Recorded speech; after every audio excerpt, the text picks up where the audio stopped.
গল্পের নাম অনুভবে তুমি, পর্ব সংখ্যা 21, লেখা মুমতাহিনা জান্নাত মৌ। ভীষণ মিস করেছি তোমাকে।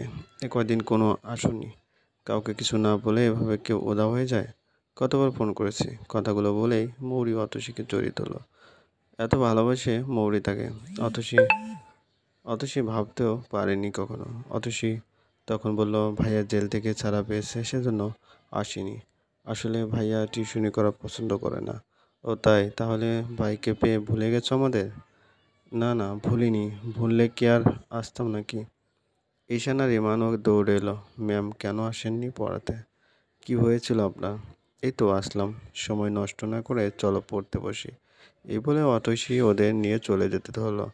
মৌরি তখন অতসীর হাত ধরে বলল, অতসী, কয়েক মিনিট পর পড়াটা শুরু করো প্লিজ। তোমার সাথে আমার কিছু কথা আছে। অতসী তখন বলল, পড়াশোনাটা শেষ করে আগে, তারপর ইচ্ছেমতো গল্প করব। এই বলে অতসী ঈশান আর ইমানের রুমে চলে গেল। অতসী ঈশান আর ইমানকে অনেক মনোযোগ দিয়ে পড়াতে লাগলো। তারপর ওদের এক এক করে পড়া ধরতে লাগলো। কিন্তু এই কয়দিনে ছেলে দুটো সব কিছু ভুলে গেছে। অতসী এদের পড়াশোনার এমন অবস্থা দেখে বলল, আমি না আসায় একদিনও পড়তে বসনি, তাই না? কিছুই তো বলতে পারছো না। ঈশান তখন বলল, ম্যাম আপনি না আসায় আমাদের ভীষণ মন খারাপ হয়েছে, সেজন্য আমরা রাগ করে পড়তে বসিনি। ওরে বাবা, তোমাদের রাগও আছে? ইমান সেই কথা শুনে বলল, হ্যাঁ, অনেক রাগ আমাদের। আমরা রাগ করলে কারোর সাথে কথা বলি না। ও তাই? হঠাৎ মৌরি রুমে প্রবেশ করলো আর বলল, অতসী আর কত পড়াবে? এবার শেষ করো। ঈশান সেই কথা শুনে বলল, আপু তুমি যাও তো, ডিস্টার্ব করো না, আমরা আরও পড়ব। মৌরি সেই কথা শুনে বলল, চুপ থাক, বড়দের মুখে মুখে তর্ক করা। ইমন সে কথা শুনে বলল, তোমাদের সেই জন্য আমাদের ভালো লাগে না, সবসময় শুধু ধমক দাও। আমাদের ম্যাম কত সুন্দর করে কথা বলে, কত ভালোবাসে আমাদের। অতসী তখন বলল, ঈশান আর ইমান তোমরা কিন্তু অনেক বেশি দুষ্ট হয়েছ। এভাবে বড়দের মুখের উপর কথা বলবে না, বুঝেছ? ওকে ম্যাম, আচ্ছা ঠিক আছে। আজ তোমাদের ছুটি, বাকি পড়া কাল ধরবো। এই বলে অতসী উঠে পড়ল। মৌরি তখন অতসীর হাত ধরে টেনে তার রুমে নিয়ে গেল। তারপর দরজা বন্ধ করে দিল।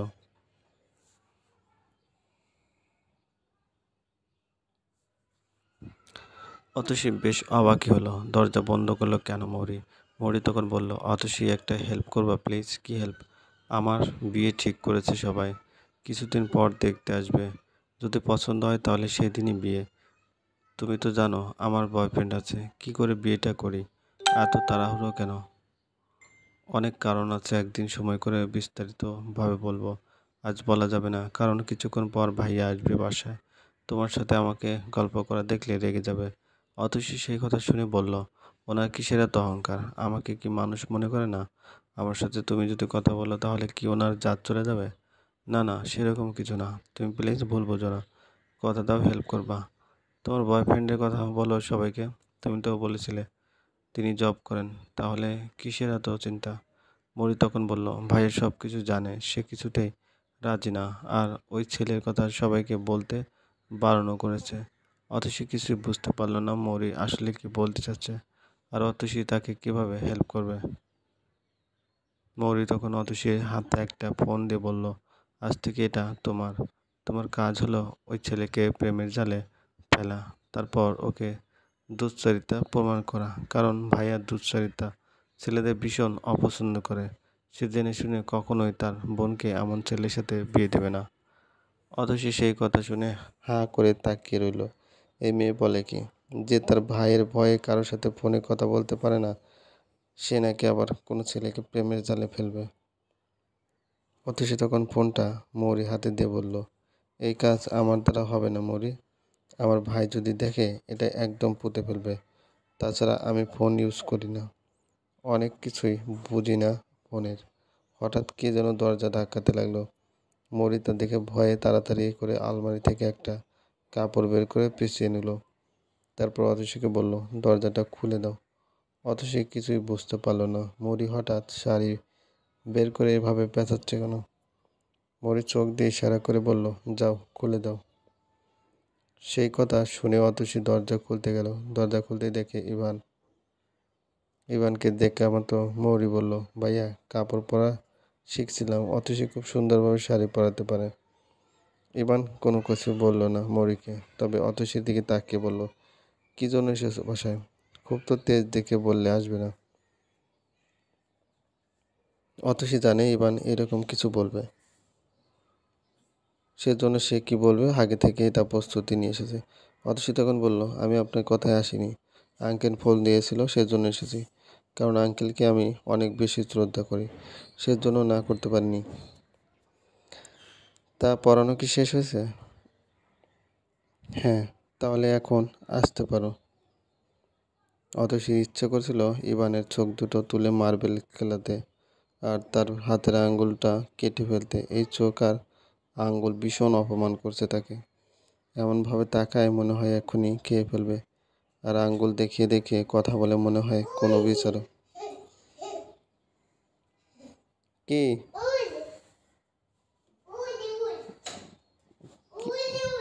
কি ওই যে? অতসী আর কিছু না বলে চলে যেতে ধরলো। হঠাৎ বিছানার দিকে নজর গেল ইভানের। বিছানার উপর সেই ফোনটা যেটা মৌরি অতসীকে দিতে যাচ্ছিল। ইভান ফোনের দিকে তাকাচ্ছে দেখে মৌরি ভীষণ ভয় পেয়ে গেল। এই বুঝি ধরা পড়ে যাবে, এখন কি হবে? হাতে নিলেই তো সে শেষ।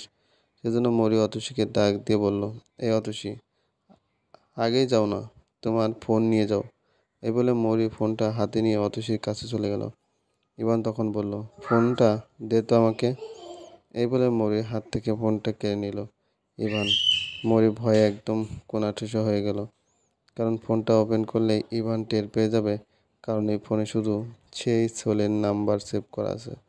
ইভান ফোনের স্ক্রিন টাচ করতে অতসী কেড়ে নিল ফোনটা ইভানের হাত থেকে আর বলল, পারমিশন ব্যতীত অন্যজনের ফোন ধরা যায় না, জানেন জানেন তো সেটা? ইভান তখন অতসীর হাত থেকে ফোনটা কেড়ে নিয়ে বলল, এটা যে তোমার ফোন তার কি প্রমাণ? অতসী তখন আবার ইভানের হাত থেকে কেড়ে নিল ফোনটা আর বলল, আপনাকে প্রমাণ কেন দিতে যাব? এই বলে অতসী ফোনটা নিয়ে চলে গেল। অতসী তো সেটা ভাব দেখিয়ে ফোনটা নিয়ে এলো, কিন্তু এই ফোন রাখবে কোথায় সেই চিন্তায় শেষ হয়ে যাচ্ছে সে। অতসী মনে মনে ভাবছে, এখন কি করা যায়। হঠাৎ তার মাথায় আইডিয়া এলো, ফোনটা সে তার বিছানার গদির নিচে রাখবে, ওখানে কেউ দেখবে না। অতসী বাসায় এসে সেই গোপন জায়গায় ফোনটা লুকিয়ে রাখলো। তবুও তার ভয় হচ্ছে, যদি তার অয়ন ভাইয়া দেখে ফেলে কি হবে তখন। সারাক্ষণ শুধু তার ফোনের কথাই মনে হচ্ছে। রাতের বেলা অয়ন বাসায় ফিরল, সবাই একসাথে খেতে বসলো। তবে অতসীকে বেশ অন্যমনস্ক দেখাচ্ছিল, যা অয়ন বুঝতে পারল। অয়ন তখন জিজ্ঞেস করলো, কিরে এমন করছিস কেন? শরীর খারাপ না তো ভাইয়া? তাহলে খাচ্ছিস না কেন? শুধু ভাত নাড়াচাড়া করছিস। এই তো খাচ্ছি, এই বলে অতসী খাওয়া শুরু করে দিল। হঠাৎ ফোনের রিং বাজতে লাগলো এবং সেই আওয়াজে আবার অতসীর রুম থেকে আসছে। অতসী একবার তার ভাইয়ের দিকে তো আরেকবার তার মায়ের দিকে তাকাচ্ছে। সে বুঝতে পারলো এখনো কেউ শোনেনি, তা না হলে জিজ্ঞেস করতো। অতসী ভাতের প্লেট রেখে তার রুমের দিকে দিল এক দৌড়। তারপর তাড়াতাড়ি করে ফোনটা বের করে বন্ধ করে রাখলো। তারপর আবার সেই গোপন জায়গায় লুকিয়ে রাখলো। অতসী মনে মনে মৌরিকে বকতে লাগলো, ফোনটা বন্ধ করে রাখিনি, এ কেন বিপদ ফেলানো তাকে। এদিকে অয়ন অতসীকে এভাবে দৌড়ে আসা দেখে সেও পিছু পিছু চলে এলো। অতসী তার ভাইকে দেখে অভিনয় করতে লাগলো। তার ভাইকে বোঝানোর চেষ্টা করলো যে তার মাথাটা ভীষণ ঘুরছে। অয়ন অতসীকে এমন করে দেখে বলল, কি হয়েছে তো? শরীর খারাপ লাগছে? হ্যাঁ ভাইয়া। অয়ন তখন ধমক দিয়ে বলল, কতবার বললাম শরীর খারাপ নাকি? তখন তো কোনো উত্তর দিলি না। তখন খারাপ লাগেনি, এতক্ষণ দিয়ে লাগছে। অয়ন সে কথা শুনে একটা বাটি বড় পানি এনে অতসীর হাত ধুয়ে তারপর মুছে দিয়ে অতসীকে বিছানায় শুয়ে দিল আর বলল, ঘুমানোর চেষ্টা কর, তাহলে ভালো লাগবে। অতসী তার ভাইয়ের কথা শুনে চোখ বন্ধ করলো আর মনে মনে ভাবতে লাগলো, না, এটা করা ঠিক হচ্ছে না। তার ফোনটা কালকেই ফেরত দিতে হবে, এভাবে লুকোচুরি খেলা খেলতে পারবে না সে। পরের দিন অতসী মৌরির ফোন ফেরত দেওয়ার উদ্দেশ্যে বাসা থেকে বের হলো, কিন্তু বাসাতে ঢুকতে দেখে খুব সুন্দর করে সাজানো হয়েছে বাসাটা, একদম বিয়েবাড়ির মতো। ব্যাপার কি? অতসী বুঝতে পারলো না কিছু। সে ভেবেছে কোনো অনুষ্ঠান হচ্ছে। সে যে কেন এভাবে আসতে গেল। অতসী বাসার কাউকে দেখতে পেল না, সেজন্য সে সোজা মৌরি রুমে চলে গেল। মৌরি একা একা বসে আছে রুমে। অতসীকে দেখা মাত্র মৌরি দৌড়ে এলো আর তাকে জড়িয়ে ধরে সরে ধরে কেঁদে উঠল।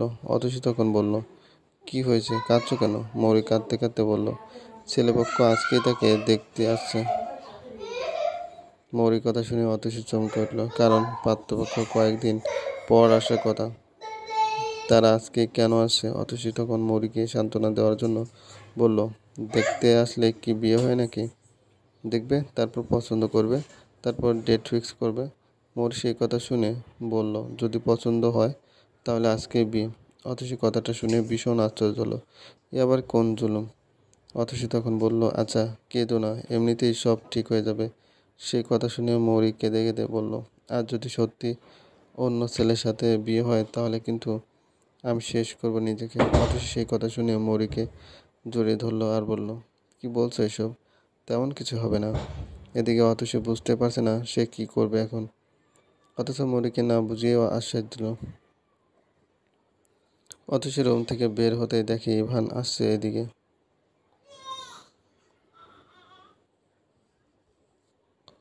ইভানকে দেখা মতো অতসী লুকিয়ে পড়লো, কারণ ওকে যদি এখন এই মুহূর্তে দেখে যা নয় তাই বলবে। ইভানের সাথে একজন মেয়ে ছিল, বেশ মোটাসোটা, বাট দেখতে ভীষণ কিউট। ইভান মেয়েটিকে কি যেন বোঝাচ্ছে। ইভান আর সেই গুলুমুলু মেয়েটি রুমে প্রবেশ করলো, আর অতসী লুকিয়ে আছে আলমারির পিছনে। ইভান মেয়েটিকে বলল, যেমন ভাবেন বললাম ঠিক তেমনভাবেই সাজাবে, একদম সিম্পল সাজ। দেখে যেন মনে হয় কোনো মেকআপ করেনি, কারণ ছেলে এসব সাজগোজ পছন্দ করে না। সে ন্যাচারাল সুন্দরীকে বিয়ে করতে চায়। ইভান এটা বলেই চলে গেল। অথচ বুঝতে পারলো এই মেয়েটিকে পার্লার থেকে আনা হয়েছে, এটাই সুযোগ। ইভান চলে যাওয়ার সাথে সাথে অতসী বের হয়ে আসলো আলমারির পিছন থেকে আর বলল, ম্যাডাম আপনি এসেছেন, কখন আসলেন?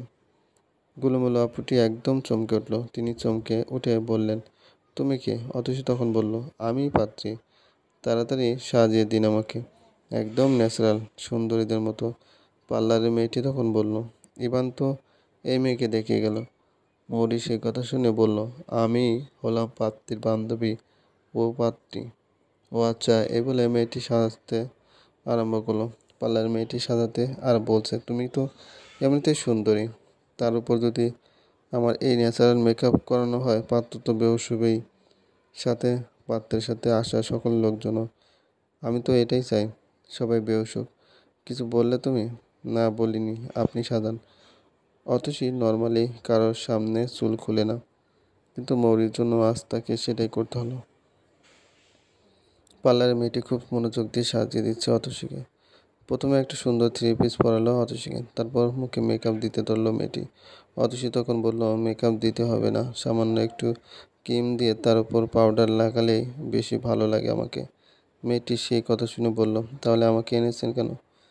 তুমি কোনো উপদেশ না দিয়ে চুপচাপ বসে থাকো, কি করতে হবে আমি তা ভালো করেই জানি। এই বলে মেয়েটি হালকা করে মেকআপ দিয়ে দিল অতসীকে। বোঝা যাচ্ছে না সে মেকআপ করেছে।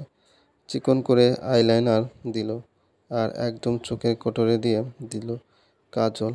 অথচ চোখের পাপড়ি এমনিতেই বড় আর ঘন ছিল, সেজন্য আলাদা করে ফলস পাপড়ি বসানো হলো না। ভ্রুতে হাত দেওয়াই লাগলো না, ভ্রু এমনিতেই চিকন আর কালো ছিল, শুধু চিরুনি দিয়ে আঁচড়ে দিল।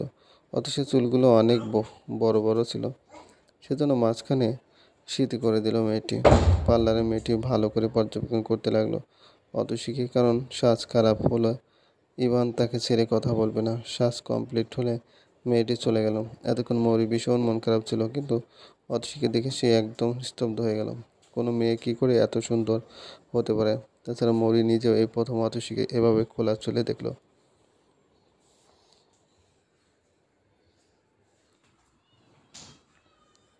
মেয়েটি চলে যাওয়ার সাথে সাথে অতসী তার শ্বাস তোলার চেষ্টা করলো। মৌরি তখন বলল, কি করছো? শ্বাস তুলছো কেন? তুমি এভাবে যাবে সবার সামনে, যাতে আমাকে রেখে তোমাকে পছন্দ করে পাত্রপক্ষ? তাহলে হয়ে যাবে সব কাজ। অতসী সেই কথা শুনে বলল, কি বলছো এসব? পাগল হয়েছো তুমি? হ্যাঁ, আমি পাগল হয়েছি। এই বলে মৌরি নিজেও একটা থ্রি পিস পরলো, আর অতসীকে যেভাবে সাজানো হয়েছে দেখে দেখে সেও এইভাবে সাজলো। তারপর মাথায় লম্বা একটা ঘোমটা দিল। মৌরিকে একদম ভূতের মতো লাগছিল, কারণ মৌরি ভালো করে ফিনিশিং দেয়নি। মনে হচ্ছে সব আলগা করে বসানো হয়েছে মুখে। হঠাৎ ইভান দরজা ধাক্কাতে লাগলো আর বলল, হয়েছে, আর কতক্ষণ লাগবে? ইভানের কণ্ঠ শুনে মৌরি অতসীর কানে ফিসফিস করে কী যেন বলল। অতসী তা শুনে আবার আলমারির পিছনে গিয়ে লুকালো, আর মৌরি নিজেই গিয়ে দরজা খুলে দিল। মৌরি তার ভাইয়ের দিকে না তাকিয়ে সোজা চলে গেল। ইভান তখন বলল, মৌরি দাঁড়া, আগে এবার যাস না, আমাকে আগে দেখতে দে। মৌরি সেই কথা শুনে দাঁড়িয়ে গেল। এবারও তাকালো না ইভানের দিকে, না তাকিয়েই বলল, ভাইয়া, পার্লারের মেয়েটা বলেছে বেশি দেরি করলে ন্যাচারাল মেকআপ গলে যাবে, সেজন্য আমি তাড়াতাড়ি করে যাচ্ছি। এই বলে অতসী আবার হাঁটা শুরু করলো, আর ইভান তার পিছু পিছু চলে গেল। এদিকে অতসী আলমারির পিছন থেকে বের হলো, আর মৌরির কথা মতো রুম থেকে চুপি চুপি বের হলো। কিন্তু এভাবে খোলা চুলে তার ভীষণ অস্বস্তি লাগতে। কি কি খাবা? মিষ্টি খাবো? মিষ্টি খাবা? খাও, যাও। মৌরিদের বাসায় আস্তে আস্তে ঢুকলো, যাতে কেউ মনে করে অতসী মাত্র আসলো। হঠাৎ অতসীকে দেখে ফেললো মৌরির আম্মু। তিনি অতসীকে দেখে বললেন, অতসী তুমি? অতসী তা শুনে ভয় পেয়ে গেল। ওই পাশ দুটো। হ্যাঁ, ইয়া। মৌরি আম্মু তখন বলল, ও বুঝেছি, মৌরি আসতে বলেছে। আমি আরও ভেবেছি ও মনে হয় খুশি নয়, কেমন যেন মুখ চোখ ভার করে বসে আছে। তোমায় যখন আসতে বলেছে তাহলে নিশ্চয়ই মন থেকে মেনে নিয়েছে। অতসী সেই কথা শুনে বলল, না আন্টি, সেরকম কিছু নয়। আসলে ঈশানের একটা বই আমি ভুলে করে ব্যাগে উঠাইছি, সেটাই দিতে এসেছিলাম। ভাবলাম ঈশান বই খুঁজে না পেলে পুরো বাসা মাথায় তুলবে। এই বলে অতসী ঈশানের বইটা বের করতে ধরলো। মৌরির আম্মু তা দেখে বলল, বই দেখাতে হবে না, তা এসেছো যখন ভালোই করেছো। আজ মৌরিকে পাত্রপক্ষ দেখতে এসেছে, তুমি রুমে গিয়ে বসো মা। এই বলে মৌরির আম্মু চলে গেল। এদিকে ইভানদের বাসার কাজের মেয়ে রিয়া অতসী বেশ মনোযোগের সহিত দেখতে লাগলো। সে বলল, ম্যাডাম, আপনার কি জমজ বোন আছে? মানে আপনাকে তো আরও একবার ঢুকতে দেখলাম, কিন্তু আপনি এতক্ষণ দিয়ে আবার ঢুকছেন, বুঝছি না কিছু। কী বা বলো পাগলের মতো, আমি তো মাত্র আসলাম। এই বলে অতসী গেস্ট রুমের সামনে গেল। রুমের মধ্যে অনেক লোকজন ছিল, ইভানের আব্বু, ছেলে আর ছেলেপক্ষের লোকজন। মৌরির সবার সামনে ঘুমটাতে বসে আছে। অতসী কারোর সাথে কোনো কথা না বলে গেস্ট রুমের সামনে দিয়ে বারবার যাওয়া আসা করতে লাগলো, কিন্তু মৌরি বলছিল সে যেন রুমে প্রবেশ করে, যাতে পাত্রপক্ষের নজর তার দিকে থাকে। কিন্তু অতসী রুমে ঢোকার সাহস পেল না। সে কি করে এই কাজটা করবে বুঝতে পারছিল না। চলবে। গল্পটি ভালো লাগলে অবশ্যই লাইক করবেন, কমেন্ট করে জানিয়ে দেবেন। চ্যানেলে যদি নতুন দেখেন অবশ্যই সাবস্ক্রাইব করুন, পাশে থাকা বেল আইকনটি প্রেস করে রাখুন, যাতে নতুন নতুন ভিডিও আপলোড করার সাথে সাথে আপনার নোটিফিকেশন চলে যায়। অলরেডি যারা সাবস্ক্রাইব করে রেখেছেন তাদেরকে অসংখ্য ধন্যবাদ। ভালো থাকবেন।